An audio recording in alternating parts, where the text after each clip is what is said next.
இந்த உலகில் சிலரால் சிறிய அளவிலான முயற்சியிலேயே கோடிகளை சம்பாதிக்க முடிகிறது. அதே நேரத்தில் வேறு சிலர் இரவும் பகலும் வருடம் முழுக்க மாடாய் உழைக்கிறார்கள். ஆனாலும் வாழ்க்கையை சமாளிப்பதே அவர்களுக்கு பெரும் பாடாக இருக்கிறது. இது ஏன் நடக்கிறது? காரணம் இது விதியில் உள்ள வித்தியாசம் அல்ல, மாறாக சிந்தனையிலும் தந்திரங்களை பயன்படுத்துவதிலும் உள்ள வித்தியாசம் தான். சாணக்கியர் கூறிய கருத்து மிகவும் முக்கியமானது. கடின உழைப்பு வியர்வையை மட்டுமே கொடுக்கும், ஆனால் புத்திசாலித்தனம் செல்வத்தை உருவாக்கும். நீங்களும் இரவும் பகலும் கடினமாக உழைத்தும் அதற்கான உண்மையான பலனை பெறாமல் இருக்கிறீர்களா? அப்படியென்றால் இந்த வீடியோ உங்களது கண்களை திறக்கும். இந்த வீடியோவை கடைசி வரை பார்க்க மறவாதீர்கள். ஏனென்றால் இறுதியில் நான் உங்களிடம் சொல்லப் போவது உங்களது எல்லா சிந்தனைகளையும் மாற்றி பணம் சம்பாதிப்பதற்கான உண்மையான வழியை காட்டித்தரும். இது போன்ற வளர்ச்சிக்கான தகவல்களை தெரிந்து கொண்டு வாழ்க்கையில் முன்னேற இப்பொழுதே இவால்வ் தமிழ் சேனலை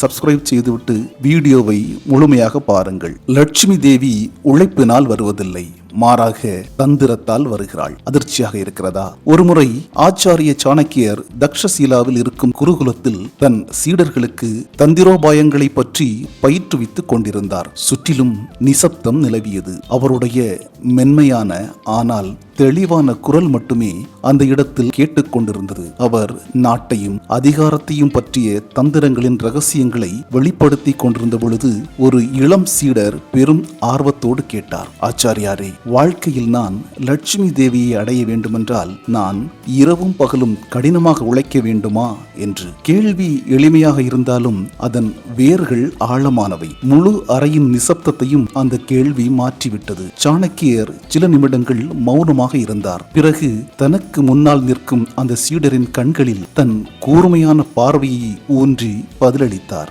லட்சுமி தேவி உழைப்பினாலேயே கிடைத்திருக்க வேண்டுமென்றால் கலப்பை பயன்படுத்தி நிலத்தை உழும் விவசாயியே மிகப்பெரிய செல்வந்தனாக இருந்திருக்க வேண்டும். கடின உழைப்பு மட்டுமே எல்லாமுமாக இருந்தால் யானைகளை வழிநடத்தி செல்லும் பாகன் ஒரு சக்கரவர்த்தியாக இருந்திருக்க வேண்டும். பதிலை கேட்ட சீடர் திகைத்து நின்றார். சாணக்கியர் தொடர்ந்தார், மகனே, உழைப்பு அவசியம், ஆனால் செல்வந்தனாக அது மட்டுமே போதாது. லட்சுமி தேவி யாரிடம் வருகிறாளோ அவர்களுக்கு தந்திரம் தெரியும், அவர்களுக்கு வாய்ப்புகளை அடையாளம் காண தெரியும். எல்லாவற்றுக்கும் மேலாக அவர்கள் வித்தியாசமாக சிந்திக்க கூடியவர்கள். சாணக்கியர் இன்னும் கொஞ்சம் முன்னே நடந்து அமைதியான குரலில் பேசினார். குழந்தைகளே, நான் சந்திரகுப்தனை ஏன் சக்கரவர்த்தியாக்கினேன் என்று நீங்கள் நினைக்கிறீர்கள்? ஏன் வேறொரு சக்தி வாய்ந்த வீரனை தேர்ந்தெடுக்கவில்லை? காரணம், அவன் ஒரு கடின உழைப்பாளி மட்டுமல்ல, அவனால் சிந்திக்க முடிந்தது, விஷயங்களை புரிந்து கொள்ள முடிந்தது. மிக முக்கியமாக எப்போது என்ன செய்ய வேண்டும் என்று அவனுக்கு தெரிந்திருந்தது. சீடரின் உள்ள கிளர்ச்சி அதிகரித்தது. ஆச்சாரியாரே, அப்படியானால் கடின உழைப்பு வீண்தானா என்று அவர் கேட்டார். சாணக்கியர் புன்னகைத்தார். தந்திரம் இல்லாத உழைப்பு ஒரு இலக்கில்லாமல் பயணத்தை தொடங்குவதை போன்றது.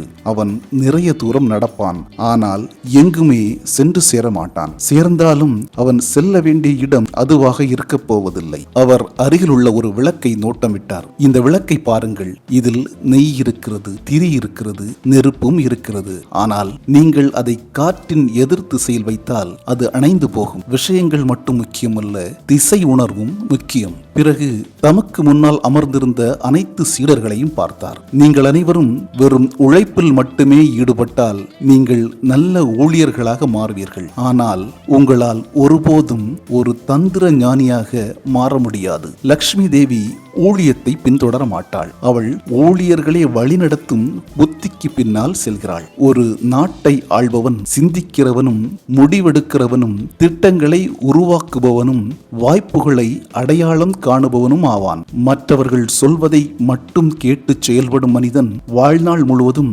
மற்றவர்களின் திட்டங்களை நிறைவேற்றும் ஒரு சாதாரண தொழிலாளியாகவே தேங்கி விடுவான். சீடரின் கண்களில் ஒரு பிரகாசம் தோன்றியது. சாணக்கியர் கடுமையான குரலில் சொன்னார், கேள் மகனே, லக்ஷ்மி ஒரு தேவதை. ஒரு தேவதையை அழைக்க கோவில் எவ்வளவு அழகாக இருக்க வேண்டும், அதே போல மந்திரமும் தூய்மையாக இருக்க வேண்டும். உன் உடல் உழைப்பின் கோவில். ஆனால் லட்சுமியை ஈர்க்கும் மந்திரம் என்பது தந்திரம் தான். சிறிது நேரம் மௌனம் கட்டுண்டு நின்றது. பிறகு சாணக்கியர் கடைசி வரியை சொன்னார். பணம் வியர்வையை சிந்துகிறவனுக்கு கிடைப்பதில்லை, மாறாக எப்போது, எங்கே, யாருக்காக வியர்வை சிந்த வேண்டும் என்று அறிந்தவனுக்கே கிடைக்கும். சாணக்கியரின் அந்த கடைசி வார்த்தைகள் சீடர்களின் இதயங்களில் ஆழமாக இறங்கி நீண்ட நேரம் அங்கேயே முழங்கிக் கொண்டிருந்தன. அன்று ஆச்சாரிய சாணக்கியரின் வார்த்தைகள் சீடர்களின் மனதில் ஆழமாக பதிந்திருந்தன. உரையாடல் முடிந்துவிட்டது. ஆனால் அதன் தாக்கம் முடியவில்லை. தந்திரத்தின் அந்த பாடம் வெறும் உரையாடல் மட்டுமல்ல,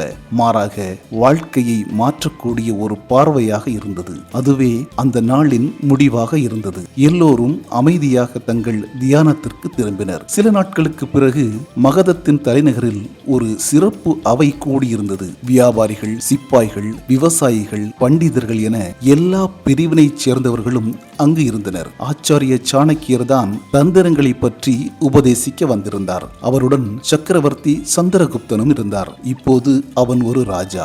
ஆனால் ஆச்சாரியாருக்காக இன்னமும் அதே ஆவலுடன் கூடிய மாணவனாகவே இருந்தான். சபையின் சூழ்நிலை கடுமையானதாக இருந்தது. சந்திரகுப்தன் சபையை துவக்கி வைத்து உரையாற்றினான். ஆச்சாரியாரே, முதலாக நீங்கள் எனக்கு தந்திரங்களை பற்றி கற்பித்த போது நீங்கள் கூறினீர்கள், பணம் அதை விரும்புகிறவனிடம் செல்லாது, மாறாக அதை புரிந்து கொள்கிறவனிடம் செல்லும். இன்று இந்த சபையில் உள்ள ஒவ்வொரு நபரும் லட்சுமி தேவியின் நகர்வுகளை எப்படி அடையாளம் காண்பது என்று புரிந்து கொள்ள ஆவலாக இருக்கின்றனர் என்றான். இப்போது மேடையில் ஆச்சாரிய சாணக்கியர் நிற்கிறார். அங்கு கடுமையான நிசப்தம் நிலவியது. ஆனால் எல்லோர் மனங்களிலும் எண்ணங்களின் கிளர்ச்சி சுழன்றடித்துக் கொண்டிருந்தது. சாணக்கியர் சபையை பார்த்து சொன்னார், பணம் சம்பாதிப்பது மட்டும் போதாது, அதன் தன்மையை புரிந்து கொள்ள வேண்டும். லட்சுமி நிலையானவள் அல்ல, அவள் தண்ணீரை போன்றவள். ஆழமும் தூய்மையும் இருக்கும் இடத்திலேயே அவள் நிற்கிறாள். மிகையான ஆசையும் கண்மூடித்தனமும் இருக்கும் இடத்தில் அவள் நிலைத்து நிற்க மாட்டாள். அவர் சபையில் அமர்ந்திருந்த விவசாயிகளை சுட்டிக்காட்டினார். ஒரு விவசாயி நாள் முழுவதும் வயலில் வேலை செய்கிறார். ஆனால் எந்த பயிரை எப்போது விதைக்க வேண்டும் என்று அவருக்கு தெரியாவிட்டால் அவருடைய உழைப்பு வீணாகிவிடும். பயிர் வளர்ந்து பலன் தருவது உழைப்பினால் அல்ல, மாறாக நேரத்தை பற்றிய அறிவையும் தந்திரங்களையும் பயன்படுத்தினால்தான் விளைச்சல் கிடைக்கிறது. பிறகு அவர் வியாபாரிகளை பார்த்தார். ஒரு வியாபாரி எல்லா நாட்களும் கடையில் உட்கார்ந்திருக்கிறார். ஆனால் எந்த பொருளுக்கு எப்போது தேவை அதிகமாகும் என்று தெரியாவிட்டால் அவருக்கு நஷ்டம் ஏற்படும். வியாபாரத்தில் லாபம் வருவது உழைப்பினாலே அல்ல, புத்தியால் தான். சபை இப்போது கவனத்துடன் கேட்க தொடங்கியது.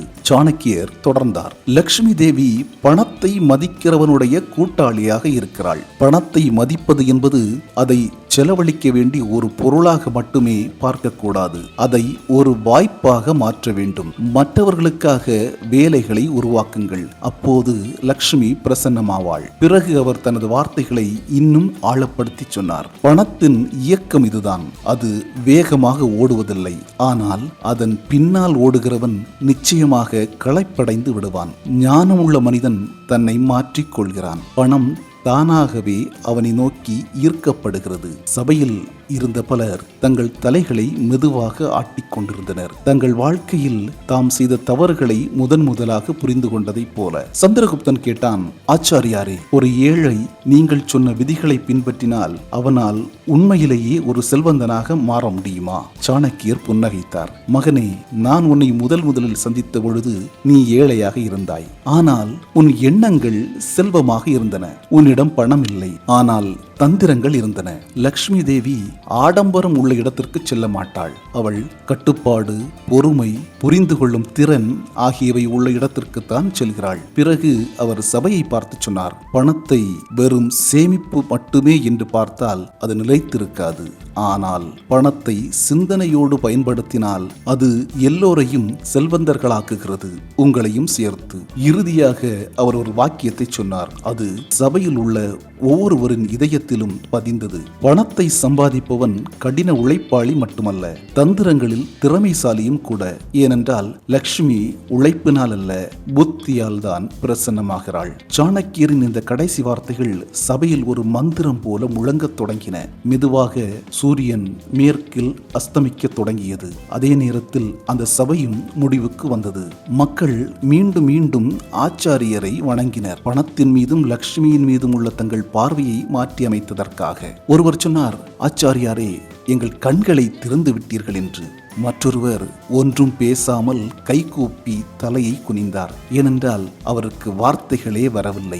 மக்கள் தங்கள் இருப்பிடங்களுக்கு திரும்பினர். ஆனால் அவர்களின் மனதிற்குள் பதிந்த எண்ணங்கள் தீக்கனல் போல உள்ளுக்குள்ளேயே கனன்று கொண்டிருந்தன.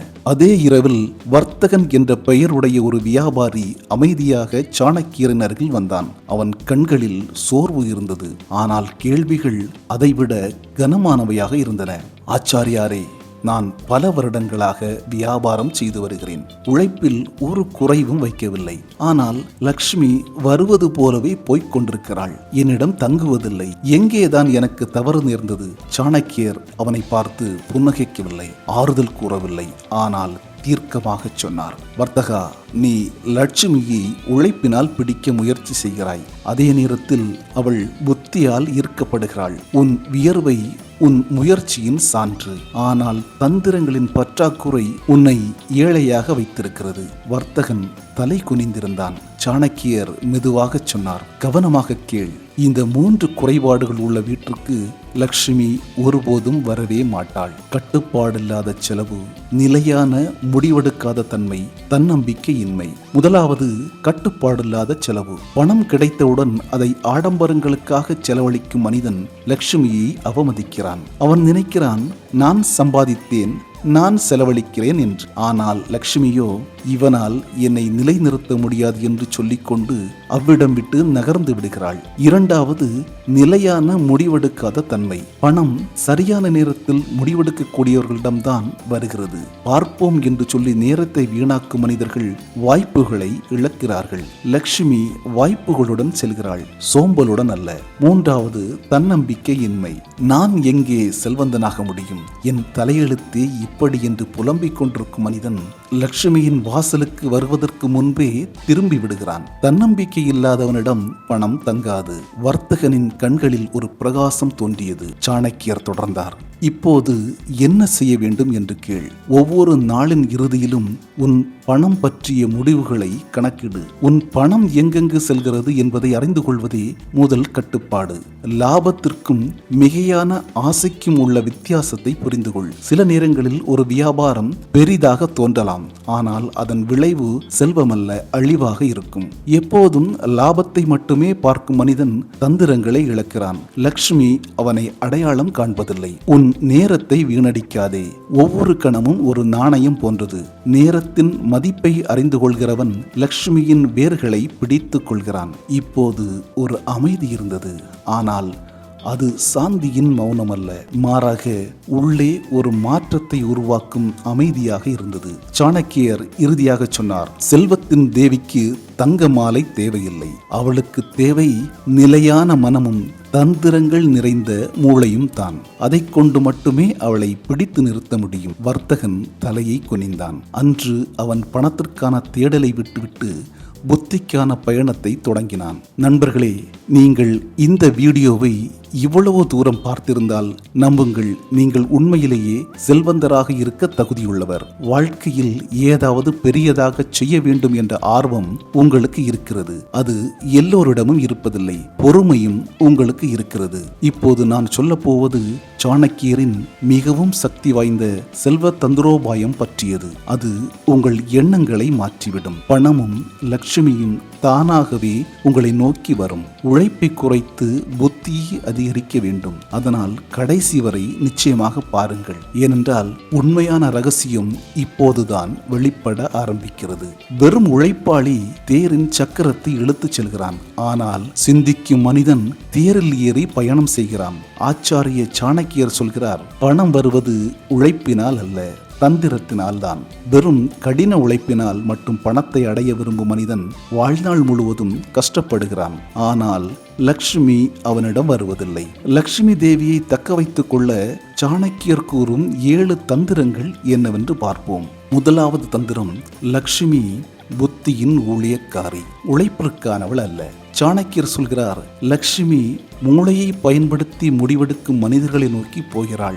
எப்போது யாருக்காக எவ்வளவு உழைக்க வேண்டும் என்று அறிந்தவர்களை நோக்கி. வெறும் உழைப்பினால் லட்சுமி வருவதில்லை. தந்திரங்களை பயன்படுத்தி உழைப்பிற்கு திசை உணர்வு கொடுத்தால் மட்டுமே அதனால் பலன் கிடைக்கும். இரண்டாவது தந்திரம், பணத்தை பிடிப்பதற்கு முன்னால் உங்களை நீங்களே கட்டுப்படுத்துங்கள். சாணக்கியர் சொல்கிறார், செல்வத்திற்கும் பணத்திற்கும் முன்னால் கட்டுப்பாடும் பண்பும் தான் வருகின்றன. பணம் வருவதற்கு முன்னரே வழி தவறி செல்லும் மனிதனால் பணத்தை நிலைநிறுத்த முடியாது. லட்சுமி தன்னடக்கம் உள்ளவர்களிடம்தான் வருகிறாள். மூன்றாவது தந்திரம், பணத்தை செலவழிப்பதற்கான தந்திரம் சம்பாதிப்பதை விட முக்கியமானது. சாணக்கியர் சொல்கிறார், பணம் சம்பாதிப்பது ஒரு கலை, ஆனால் அதை பாதுகாத்து வளர்ப்பது ஒரு தந்திரம். அலட்சியமாக செலவழிக்கும் மனிதன் பணத்தை அவமதிக்கிறான். அதன் மரியாதை இழக்கும் பொழுது லட்சுமி ஓடி போகிறாள். நான்காவது தந்திரம், நேரம் பணத்தை விட மதிப்பு மிக்கது. சாணக்கியர் சொல்கிறார், நேரத்தை வீணடிக்கும் மனிதன் லட்சக்கணக்கான பொற்காசுகளை இழக்கிறான். நேரத்தை சரியாக பயன்படுத்துபவன் நிச்சயமாக லட்சுமியை ஈர்க்கிறான். ஏனென்றால் லட்சுமி சோம்பல் உள்ள இடத்திற்கு செல்ல மாட்டாள். ஐந்தாவது தந்திரம், புத்தியில் செய்யும் முதலீடுதான் மிகப்பெரிய முதலீடு. சாணக்கியர் சொல்கிறார், பணத்தை வெறும் பொருட்களில் மட்டும் முதலீடு செய்யாதே, புத்தியில் முதலீடு செய். தன் அறிவை வளர்த்து கொள்ளும் மனிதன் தன்னை அப்படியாக மாற்றிக்கொள்கிறான். பணம் அவனை நோக்கி ஈர்க்கப்படுகிறது. ஆறாவது தந்திரம், வாய்ப்பை அடையாளம் காணும் மனிதன்தான் செல்வந்தனாகிறான். சாணக்கியர் சொல்கிறார், வாய்ப்புகள் தானாக வருவதில்லை, அவற்றை பார்க்கவும் அடையாளம் காணவும் இறுக பிடித்துக் கொள்ளவும் கற்றுக்கொள்ள வேண்டும். வெறும் வேலையில் மட்டும் மூழ்கி சிந்திக்க முடியாத மனிதர்களுக்கு வாய்ப்புகள் தவறி போகும். லட்சுமியும் தவறி போவாள். ஏழாவது தந்திரம், பணத்தை பிடித்து நிறுத்தும் கலையை கற்றுக்கொள்ளுங்கள். சாணக்கியர் சொல்கிறார், பணம் சம்பாதிப்பது எளிது, ஆனால் அதை பிடித்து நிறுத்தவும் பாதுகாக்கவும் வளர்க்கவும் முடிவதே உண்மையான திறன். தன் வீட்டின் சுவர்களை வலுப்படுத்துகிற மனிதனால் மட்டுமே லட்சுமியை உள்ளே வைத்திருக்க முடியும். இறுதியாக சாணக்கியர் சொல்கிறார், பணத்திற்கும் உழைப்பிற்கும் உறவில்லை, சிந்தனைக்குத்தான் உறவு. ஏனென்றால் தொழிலாளிகள் மாறிக்கொண்டே இருப்பார்கள், ஆனால் தந்திரங்களை பயன்படுத்தி முன்னேறுபவர்கள் ஆளுவார்கள். நண்பர்களே, நீங்களும் வாழ்க்கையில் பணம், செல்வம், அறிவு, உண்மையான வெற்றி ஆகியவற்றை பெற விரும்பினால் இந்த வீடியோவை இப்போதே லைக் செய்யுங்கள், நண்பர்களிடம் பகிர்ந்து கொள்ளுங்கள், சேனலை சப்ஸ்கிரைப் செய்யுங்கள். ஏனென்றால் இங்குள்ள ஒவ்வொரு வீடியோவிற்கும் உங்கள் வாழ்க்கையை மாற்றுவதற்கான சக்தி இருக்கிறது. நினைவில் வைத்துக் கொள்ளுங்கள், இருளிலிருந்து ஒளியை நோக்கி பயணிப்பது என்பது தேடுவதற்கு தைரியம் உள்ளவர்களால் மட்டும்தான் முடியும். புத்தியால் அதை வரவேற்கும் மனிதர்களை நோக்கித்தான் பணம் ஈர்க்கப்படுகிறது. அடுத்த வீடியோவில் சந்திப்போம். அதுவரை நன்றி, வணக்கம்.